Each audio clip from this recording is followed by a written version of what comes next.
thank ESMA for the opportunity to present some technical specialty of Excelitas Technology that can improve the print market. In particular, I am going to talk about how the UV LED system can enable efficient curing of non-linear surfaces.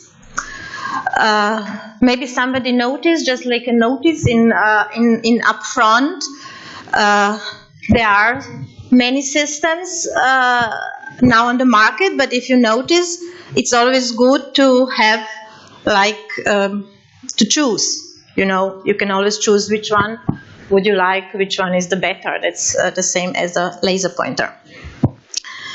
So, as Excelitas Technology is not very known in this print market, I am allow myself 2 slides to get you a little bit background.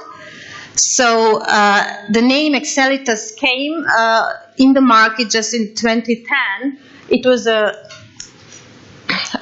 the illumination detection solution department from Perkin-Elmer, and Perkin-Elmer actually started in a basement of 2-3 MIT professors in 1933 that gave themselves the name EG&G, and at later level they purchased the Perkin-Elmer and then get this name. What is important for us here and what gave us good LED technology are the acquiring of the ELCOS that had the LED chip on board possibilities. Also the opto technology with the customized LED subsystems, and 2013. I'm moving too much. I hope, it's maybe good a little bit lower, a little bit higher, so you are getting attention, I hope. Lumen Dynamics was approached 2013. That brought the UV knowledge and expertise in this company. I know we are most technical people, so that's probably a little bit too much history for you, so let me summarize the history for you. So the Lumen Dynamics was acquired of Excelitas. Excelitas is a bigger company of 5,500 people. And Lumen Dynamics brought their OmniCure product brand name to this company.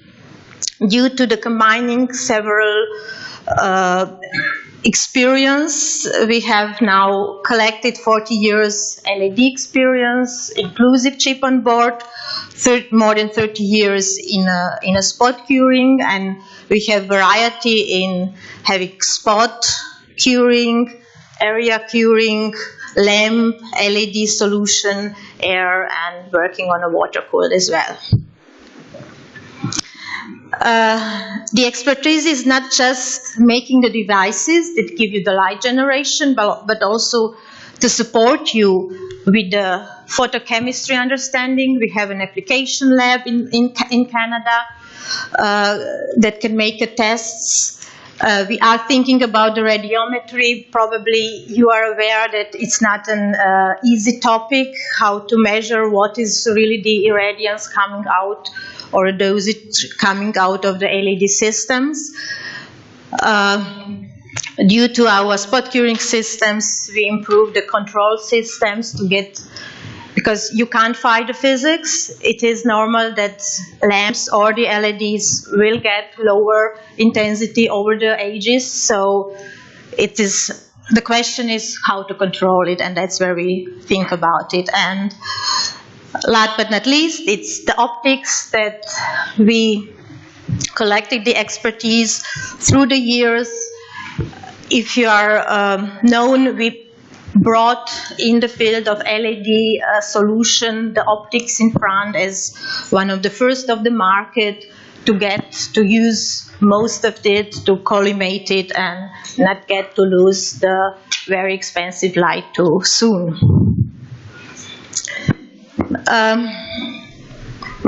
What I really have to mention, I agree with all our competitors talking why the LED is better, because it definitely has their advantages. It requires the less power. It has most energy efficient compared to the lamps. There is no ozone emission at the wavelengths of LED, so you don't need additional venting to get this ozone out. It is mercury-free solution, so you don't have to worry about the certification or restriction. They are getting more and more visible in the market, and they are not consumable items, so it is much easier to have it on a longer term. You don't have to exchange so many parts so often. What are the benefits of the system, or some technical? There are some that you can see abroad the market, like it is important to use high irradiance LED to get the best efficiency out of your product. There is low temperature curing. We already heard this. We can't avoid to mention that as well. There is low power consumption compared to classical UV solutions. And due to our experience in chip-on-board technology, we have the understanding from the thermal, because the really critical part at LED, what make them hurt, is temperature, if they are getting too hot. And that's why the thermal management is one of the critical issue that it should be. It's not seen at the once, but it will be noticed at a long distance. Also, air cooling, what we provide, is dependent on how, so it is possible to have it, and it is technical possible, and it is in our product. So if you don't have to drive it at 100%, you don't have to cool it as fast as if you are driving at a 20%. So it is not so low that the noise shouldn't be so high, or it's not so high. But two of my special or my favorite parameters that the systems has are custom optics for various working distances, and it's not something special, it's normal, it's something we have on an everyday basis, and I spend a few words afterwards on it. The second one, what is more or less the major of this talk, is the modular individual control of each segment, and what gave you one of the most popular issue that you get out of it is excellent uniformity. There are a few more, but you will see it in a second. Not so fast. So, as you can see, the LED system is built of sub-modules, of components, and thanks to one of our patented technology, we can control each of these modules separately. So as I mentioned, there is increased homogeneity that it is possible to achieve with this, and there is some issue. Not only you can also have a nice stand or eye catcher on a booth as we have, where we move this illumination. I hope you already noticed. If not, please pay attention for the rest of the day. There is also, it increases the flexibility in your production. You can get a homogeneity of non-curved parts, of non-homogeneous products or profile, and you can get a customized profile as well. So the example for the uniformity application,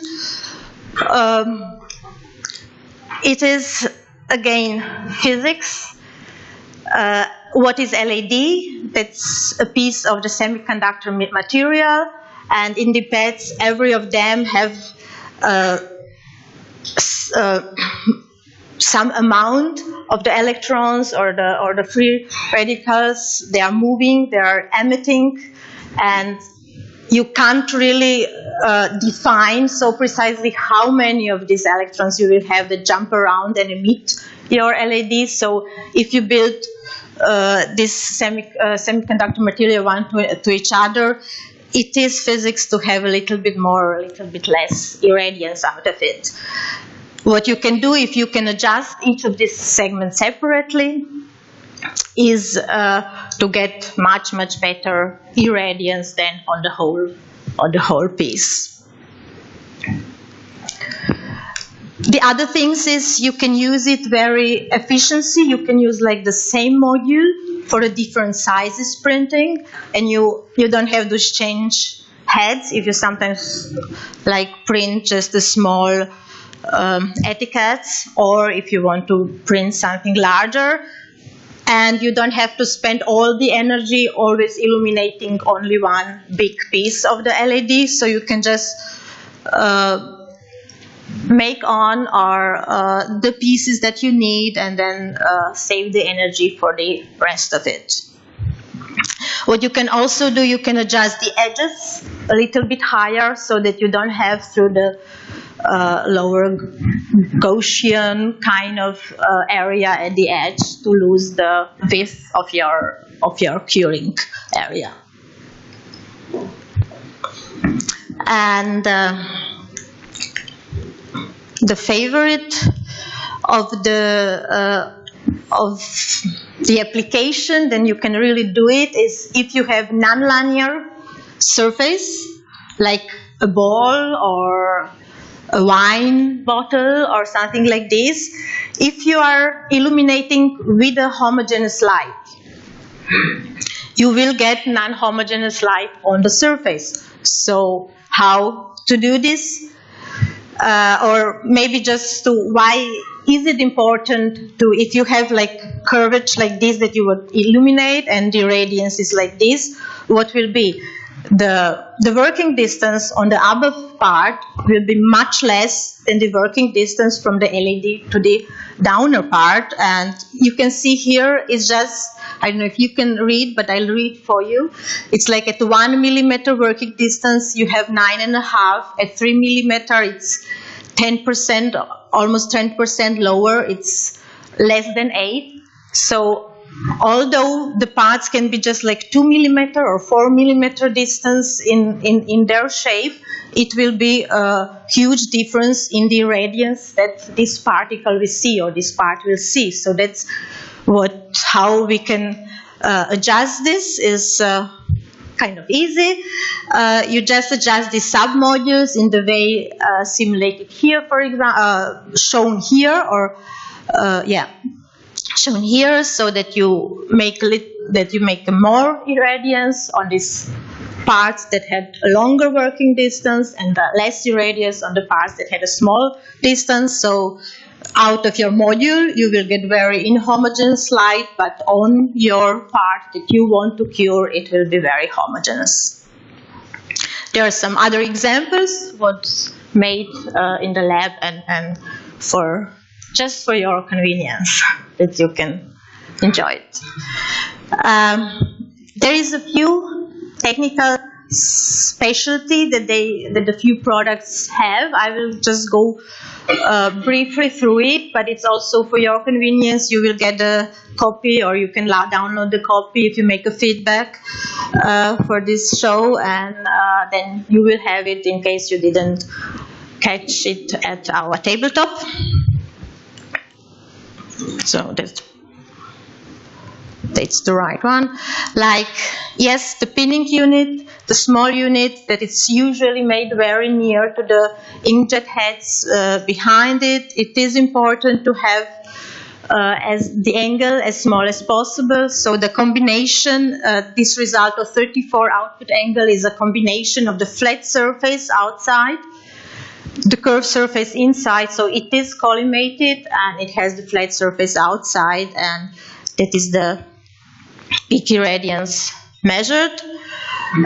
Just to show you, or just like to have the idea what the lens can really do, with the standard lens. So the flat window outside is like 2.5 watt per square centimeter measured with EIT power pack.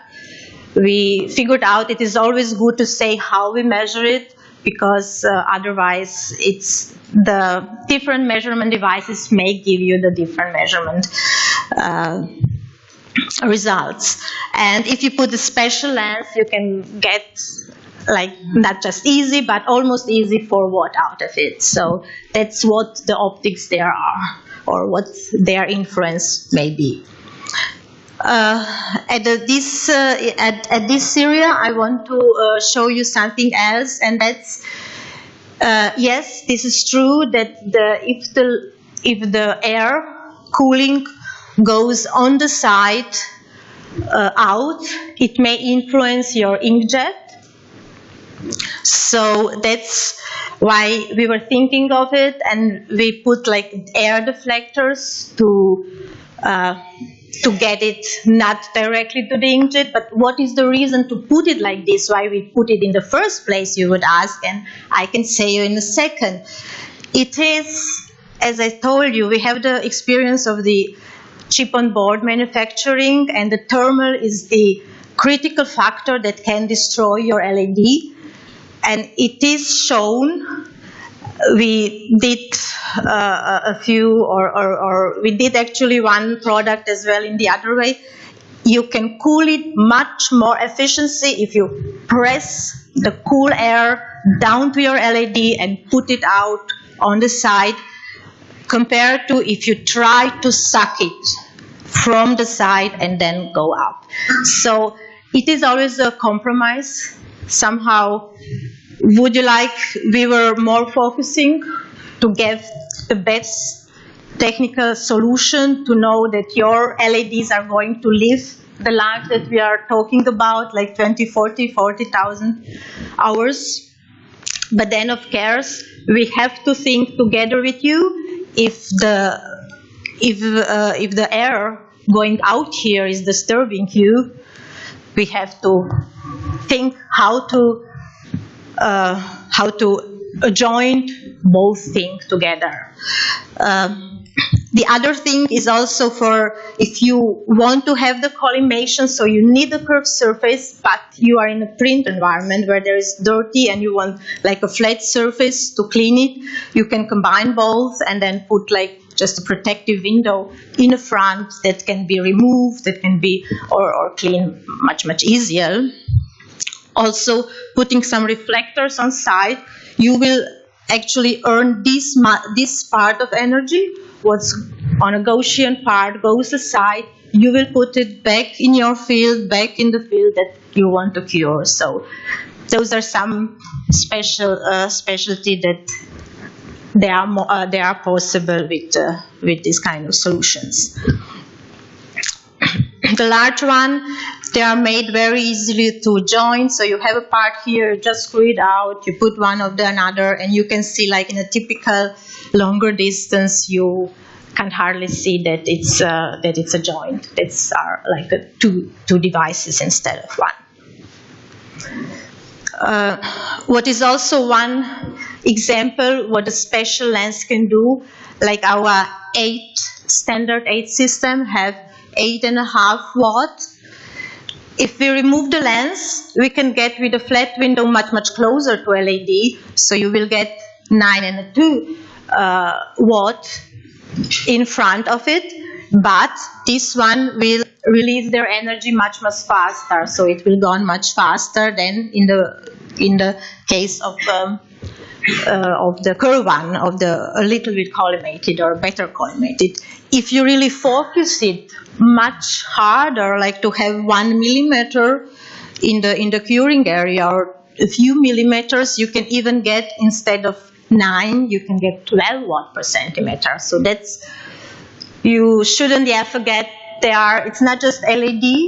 You have many options. You can talk, you can ask your provider of the solution, what can it be that can suit your particular application. So I'm coming to the end of my presentation. they are, as I try to present, I hope it come to certain level, thanks to the kind of flexibility that we try to offer from the technical point of view in our products. We are able to address different markets. Print is one of it as well. And I just pointed two of my favorite special feature that the products have, and that's those are the custom optics that optimize your different working distance, and the second one is this customized irradiance profile that you can get if you adjust every individual segment separately. Last but not least, I want to thank my colleagues in Canada, because if they were not doing on these products and make them work so nice as it is, I wouldn't be here and wouldn't have the opportunity to have such a wonderful audience, and I want to thank you for this as well. So now it's your turn. You can place the questions now. You can grab us outside on tabletop or just give us any question per email as well. So thanks my two colleagues. They are supporting me on the show as well. Thank you.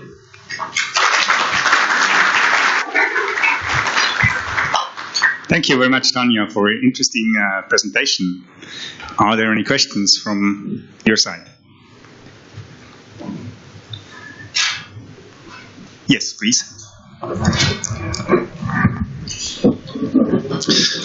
Thank you for the nice presentation. Do you think it's also possible to not collimate the LED light, so spread it to make a homogeneous field for applications where we have a three-dimensional object that should be in a radiation field with a broad and constant intensity to get homogeneous curing? Mm-hmm. So once I heard you want to have a broad illumination, and second I heard like 3D. Yes, it is possible. So first, for the homogeneous, for example, what we have is kind of adapter that you put on the top of the head, and had like really nice homogeneous but a flat one. It is possible. For example, I know one partner of us from us in Denmark has some kind of it's kind of box, so you get from any side you want. The material is kind of Teflon that make this very, very homogeneous, and you can illuminate it at every angle. It's completely homogeneous, so it's really like if you put the 3 part inside and you want to illuminate from all the side. Yeah, I can give you some contacts later, or yeah. Okay, thank you. Are there more questions? I would have. Please. Hello, thank you for the presentation. Regarding your optics, it seems like you have kind of a cylindrical lens in front of the LEDs. What's your experience with the cleaning? I mean, you have some ink mist during inkjet printing processes, and cylindrical surface seems not to be as easy cleanable as a flat surface, for example. Yeah, that's exactly the good point. Thank you for this. So I noticed this picture is not really clear, but for example, there is either the solution, you don't get a lens, but just a window, but then you have this effect that if you need it in a larger distances, you will lose too much irradiance. So you can combine, like have this lens, and here there is, although you can't see it here so good, there is a flat window that you could like place in front to protect your curvature lens from the dirty, and that you can clean it, or it's actually also able to replace it in easier kind of way that the customer can do in field. Yeah. Thank you very much. One more question? Okay, I would like to address wavelengths. You show that you are providing equipment for 395 and 365. How do you see the future? It would be interesting to have lower wavelengths, of course. Yes, of course. That's. Thank you very much for this question. It is indeed, and I think the wavelengths below 300 nanometer are the only range somehow that the LED cannot replace with the arc lamps yet. So that's the need for this hybrid technology as well. And indeed, we are working on something below 300 nanometers. So I'm glad that you ask. They are just the first steps. We have the first results seen. They are going to be presented next week in Prague. There is a Inkjet Conference. It's focused on UV illumination. So that's where we are going to present the first results, combining or doing the wavelengths with LED. They are below 300 nanometer. Okay, thanks for this answer. And this is very exciting to hear about that. So I'm interested personally also in this development. Yeah, we got this as well. Okay, so thanks you again, Tanja, for your presentation.